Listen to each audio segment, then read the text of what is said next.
Hey, everybody. It's May 27th, 2025, and this is the Institute for Common Power Daily Truth. I'm David Domke. I'm a professor with the Institute. Today, in 1958, the very first member of the Little Rock Nine, those warriors, those heroes, African-American students who integrated Little Rock Central High School in 1957 in fall, the very first one of those to graduated. His name was Ernest Green, one of 9 Black students who put their lives on the line to integrate Little Rock Central High School in 1957.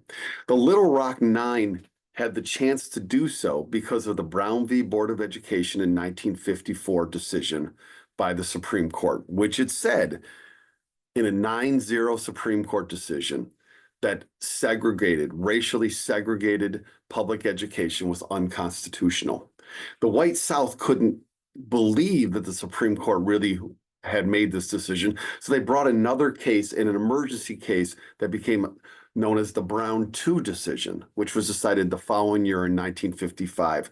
In that decision, the white South said, well, if you're going to force us to desegregate, at least let us do it on our own timing, whenever we want or never.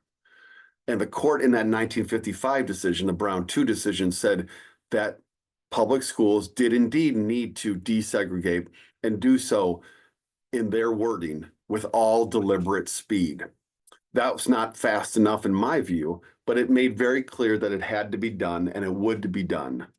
Little Rock Central High School integrated 2 years later in 1957 in Little Rock, Arkansas. And here's where it gets absolutely relevant to today, right now. You see, the President of the United States, Dwight Eisenhower, was not a fan of school desegregation. Eisenhower said, in his personal opinion, that's his words, in his personal opinion, he would not want to see the schools desegregated. But he concluded that he had, quote, an inescapable duty, unquote, to enforce the Supreme Court's decisions in Brown 1 and Brown 2.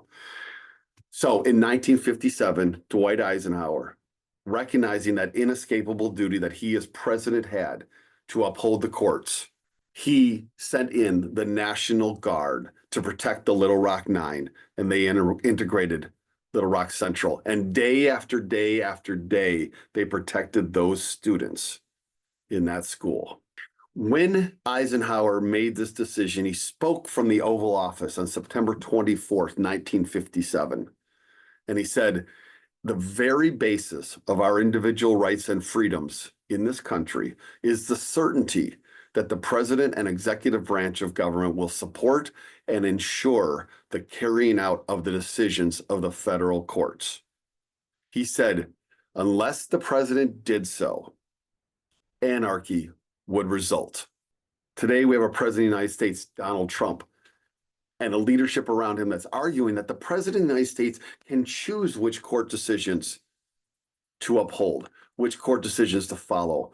And if he doesn't like them, doesn't have to. The argument is that people vote for the president and not the courts. And so the president has more power. That isn't the way our system is set up in this country. There are 3 branches of government, each co-equal. Dwight Eisenhower, a World War II veteran, which we note, given that Memorial Day was yesterday in this country, World War II veteran and hero, became president of the United States, and he understood how democracy worked. The president of the United States has to uphold the courts. And because of that, the Little Rock Nine got in to the school. And because of that, Ernest Green today in 1958 graduated, the first Black student to graduate from Little Rock Central High School. That's how progress gets made. Moral decisions are made, and moral leaders uphold them. President Trump, we expect nothing less from you at this time. And Ernest Green and the other 8, you're the heroes here. You're the warriors. Thanks, everybody.